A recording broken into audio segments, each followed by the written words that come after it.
It's Paul Marsh, and I'm delighted to say that I've been joined by Zak Hilditch to talk about his film We Bury the Dead. Zak, thank you so much for joining me. Thanks for having me. We Bury the Dead. Where to start with this film? Let's start at the beginning, I guess, is probably a good place. Where did the concept actually come from, and was there a moment where you thought, let's go in a different direction with this one? Yeah. Well, the initial idea was sort of born out of sort of an exploration of grief after my mum passed away. And I was sort of going through my old childhood home from room to room, making discoveries, sort of packing things away. And there was something quite weirdly cathartic about that. And, I thought there was definitely something to mine there for a film to like explore, but I'd never in a million years thought it was going to be a Daisy Ridley zombie movie at the end of the day. But bit by bit, as I started doing each draft, I didn't want to make the world's biggest downer of a film about myself dealing with the death of my mom. I do also love entertaining films, so I tried to smash my love of the art house and I guess your kitchen sink dramas with my love of genre, and that's sort of something I've realized I've done quite a bit with my work in the past. And just see what comes out the other end. And yeah, bit by bit, we got to where we were with We Bury the Dead as it stands now. But yeah, it was originally just an exploration of my own grief and how, like, when that happens to you, it's on you to sort of find a way to navigate your way through it.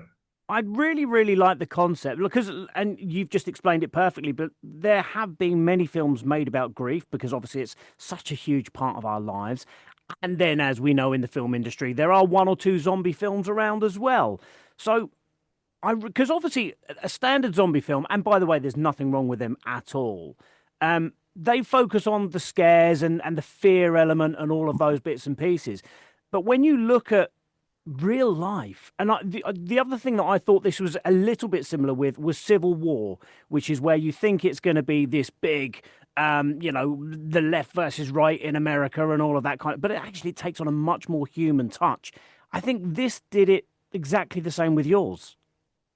Yeah, no, it's interesting you mentioned Civil War. Like, I remember seeing that on the big screen, like when we were like, I think in VFX and sound on We Bury the Dead. And I really did get a kick out of seeing something that exactly as you just said. And I was like, oh, fuck, if I could do like a tenth of what this film's trying to do, like that would be amazing. But essentially, it all does come back to me, the granddaddy of the zombie film, and that's Danny Boyle, your own Danny Boy. When I first saw 28 Days Later, it obviously left quite an impression on me, and it just blew my mind apart. I was in film school at the time, and the fact he shot it on the same camera that we were dicking around with as well, the XL, the XL1. Like, I was just like, why? Why is he doing it in such a weird, gritty way? But when I saw the film, like, it just revolutionized everything, and it was exactly the melding together of my love of poignant, intimate stories about ordinary people caught in extraordinary situations, but that extraordinary situation just happens to be a zombie apocalypse, and I hadn't quite seen anything like it. And clearly, its DNA runs strong all these many decades later through We Bury the Dead, which, funnily enough, was released around the same time as that whole zeitgeist returning. Well, you obviously made some interesting decisions with regards to the zombies. Obviously, we don't want to give anything away. Why did you not go with, let's using in quoted commas, a typical zombie? Well, once I started daring even infuse zombies into draft upon draft, I didn't want to just add zombies because I only wanted to do it if there was anything even remotely new to say about any of that, or to use them in a way where it was just reinforcing the theme and this idea of like the journey that Daisy's character Ava goes on. And this idea of unfinished business, when that clicked, I really thought, oh, dare I actually do this? And I did, and it just added new life to the pages, and I'm really glad I did do it because I feel like it just does sort of bring such a quote unquote breath of fresh air, which is weird given there's so much death in the film, to those kind of films that I like. And if we could have done even just the tiniest bit of a left-handed turn on the typical zombie film, then I think I've done my job. Because again, if you're going to add to that lore, you've got to honor it, what people know and love, but you also want to be doing something different, like just trying something new. And I think we accomplished that. I want to talk about Daisy Ridley for just a second. Obviously, it goes without saying that she is phenomenal in this, by the way, as she is in pretty much everything she does. Where does she come on in the process of the film? She was literally the first actress I sent the script to, and I just, Wow. was like, okay, let's start this process of all the no's or the getting ghosted or the non-reads, the polite passes. But within less than a week, not only had her team read it, like she'd read it, and we were Zooming. And on the Zoom, she said she was all in, and it's lightning in a bottle. And it's one of those situations where looking back, like no one but her could have pulled that off. Right place, right time. She was just ready to sink her teeth into something like this. And um and I think she's really going to surprise people as well, like showing a different side of herself. Like we all know she's got the chops and she's amazing, but yeah, I think she really relished getting to be the keys to something that she hasn't necessarily been given before. Well, there are so many ways that she could have played this, and obviously, I'm assuming you helped her along with this. I mean, I think of people like obviously you mentioned 28 Days Later and the Sarah Polly and Dawn of the Dead and people like that. There are so many different ways she could have played that leading lady in this movie. I felt that this was very a restrained performance when it could have been over the top. Yeah, I mean, she just got it, and they say what 99% of filmmaking is casting. It's like my job was to give her the ball and get the fuck out of the way. Like she knew exactly what to do with this role. It was great keeping things organic on set and changing things up, and she's just so open to all of that sort of stuff. And we were both just trying to make this as like exciting and realistic and lived in as possible for the character that is like the one you're watching for the entirety of the film. And whole movie rests on her shoulders. And yeah, I mean, there was very little directing, quote unquote, that I had to do. It was just hanging out, getting to know her, and both being on the same page with what I'd already, was hoping to do with the blueprint that was the script. But she just took it into another stratosphere. When I'm standing there behind the split, just watching these takes come through, it's just like, and that's when you know you've made the right decision, when you're literally just watching as an audience member through that split, like someone take your words and just like go down with them, or just the big print, because when she's not saying anything at all, just the way she carries, like just a silent presence on screen, it's kind of an amazing magic trick, really. I can imagine you sitting there watching her acting out these scenes and then sitting there for a second of silence going, "Oh yeah, cut. Sorry, I forgot. I forgot." Absolutely, absolutely. Definitely let certain things run longer just because they were just, I mean, her and the rest of the cast just all delivering Oh like yeah, a absolutely. whole What calling cut as long as humanly possible. you mentioned about making it as realistic as possible. Obviously, isolation is a massive, massive part of the movie. Obviously, with everything that we went through with COVID and the shutdowns and everything else like that, that I'm assuming gave you a new perspective because obviously, we've seen again many of the end of the world movies and all of these bits and pieces and what we think the end of the world looked like. And then obviously, to a certain very small degree, we experienced that when everyone had to stay indoors and the outside kind of became a little bit different. Did you incorporate a lot of that in your vision? Yeah, it was interesting. Like the very first few drafts I wrote of this was in 2019, just as COVID was around the corner. Wow. Um, and like the bones of what I wanted to do were there. I hadn't really done a pass with the zombies yet. I was sort of getting there. I was figuring out what was missing from this story I was trying to get down. But the bones and the general structure were kind of taking shape. And then COVID hit, and yeah, you're right. So it wasn't born out of COVID, but I think that spiritually, a lot of the stuff we were going through just sort of manifested itself, with the next few drafts. But just yeah, it's been a weird film because like it's just been very omnipresent, like from fires and seeing so many fires on screen and bodies and COVID. I mean, it's all in this film. It's all there, plus zombies. It's But that far away from being a documentary, which is worrying. yeah, How much of that isolation were you able to create to film, and how much was done post in the edit? it was relatively straightforward. We wanted to shoot the movie in Tasmania, but we actually doubled it in a town called Albany, which is in Western Australia.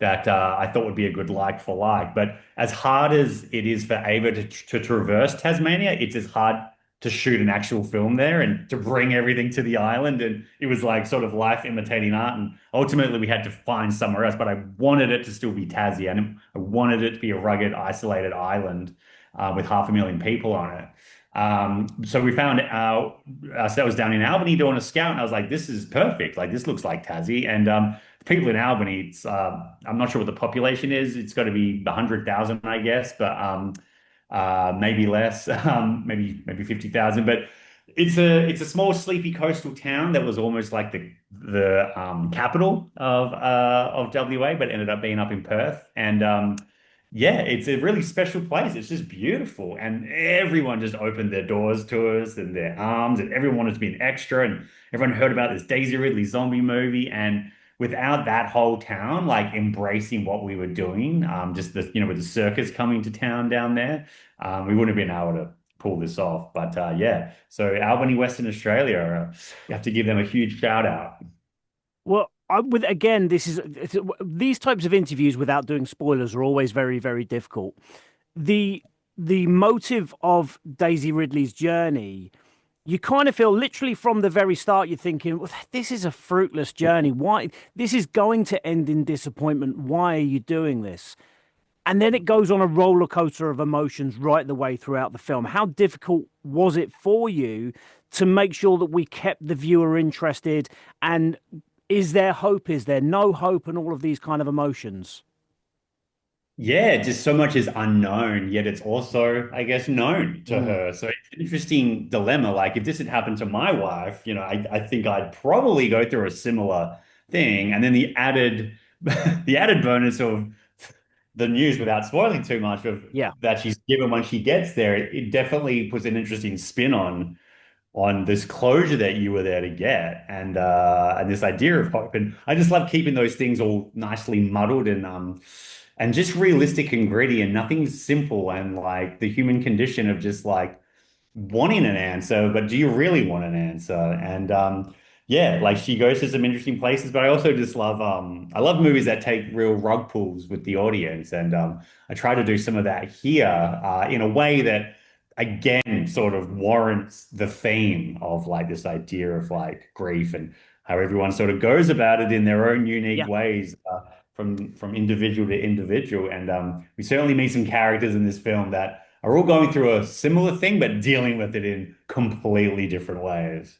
Yeah, completely agree. I think with every project that obviously a filmmaker undertakes, but obviously in general in life, every project we undertake, we like to be challenged in new ways and do new things. So, two-part question is, how did this challenge you in new ways from what you've had before? And then how are you looking forward to be challenged on the next project? This was probably the most ambitious film I've ever undertaken. We we tried to make this feel bigger than it was. We in many ways we did make this for the smell of an oily rag, though at the same time was maybe slightly more money than I've ever been allowed to work with or on par. But I just Sorry had to to make. interrupt. Is that a scary thing or is that an exciting thing? Oh, it's always exciting. You always want to be challenging yourself and taking things up a notch. But um, but yeah, like I mean, all of my films, I've never known any other way but a 25-day shoot scenario and 25 days of pre, and you've maybe got a few days in pickups to clean things up or fix things. Like it's every day is just so hard, no matter kind of what budget you're sort of working with. But it sure would be nice on the next one to have more than 25 days up my sleeve. I can tell you that So then, much. going back to the original question about challenging yourself on the next project.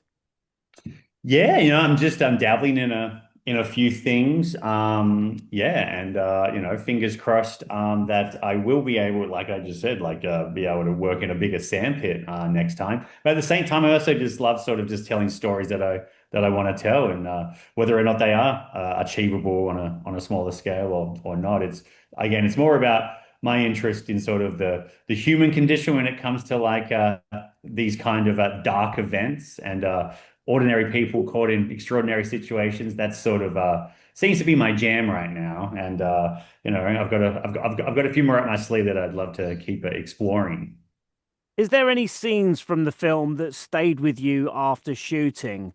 Um, I think of there are scenes in the movie that physically stayed with me and made my toes curl, and then there are emotional scenes that stayed with me as well. I think that you made a zombie movie that made things a lot more realistic. When we talk about the big classic ones, like I say, it's much more about the fear of getting away from the zombies, whereas you put that apocalyptic element into it, and the sadness of a potentially losing loved ones, being faced with children and babies that have not made it and things like that. So that's the emotional side.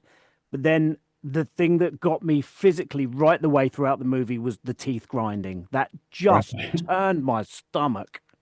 Okay, yeah, no, we that's good to know. We definitely pushed the envelope with what we thought an audience could withstand audio wise. I mean, that teeth grinding sound is probably the only closest thing to it is like nails on a chalkboard. So, we knew we were playing with something that people, were going to struggle with. So there were certain versions of the mix that we were going even further with that sound, but we sort of pulled it back a bit and sort of found a nice happy medium. But it has been interesting, like traveling the world in 2025 with different cultural audiences, watching it at different festivals, and the universal language of that that teeth grinding sound.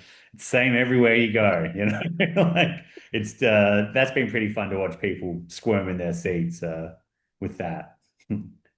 If somebody, this is the final question, by the way, if somebody goes into this movie thinking they are getting a traditional zombie film, what is it that you hope they come out feeling? Um, Hopefully not feeling that they've gotten gypped, but they've seen a zombie movie unlike any that they've seen before. One that's sort of adding something new to the canon in a way that respects everything we know and love about a modern day zombie movie, but is taken a few swings, it's taken a few swings and taking you on this emotional roller coaster with one character, and as we're just the sort of boots on the ground with her and this sort of just thrown into the pits of hell and watching them tap dance their way around and out of it. And I think yeah, there's definitely something for everyone in this film. Well, Zach, thank you so much for talking to me. I really do appreciate it. I love the film. It's such a refreshing, different take on that genre. I think it's absolutely special. We Bury the Dead is available on digital on the 2nd of February, and it comes out on Blu-ray and DVD on the 16th of February. Zach, thank you so much. Enjoy the rest of your day. Thanks, man. Enjoy yours.